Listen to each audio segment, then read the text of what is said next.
Sa wakas mga idol, at finally mayroon na tayong official price. 306,000 na nga ang kanyang bagong SRP.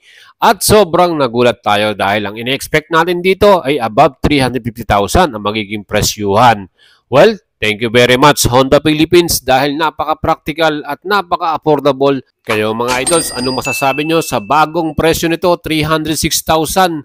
Mas affordable pa kaysa sa Yamaha X-Max 300 na may presyo naman ng 311,000. Wow. Mga idols, kung gusto nyo bumili nito, ito po ay available lamang sa mga Honda Big Bikes, Honda Wing Shop Store, or Flagship Store mga idol. Ibig sabihin, ito po ay premium model. Hindi po siya mabibili sa mga ordinary store ng Honda na 3S Shop. At limitado rin ang mga units na ilalabas, lalo-lalo na sa first batch. Ngayong July first week ang expected na release nito at delivery.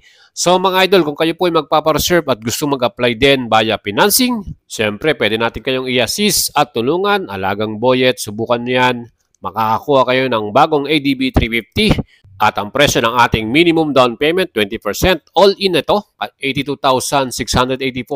3 years to pay naman, 9,371.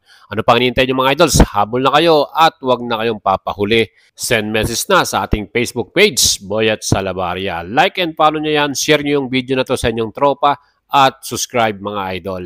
Ride safe!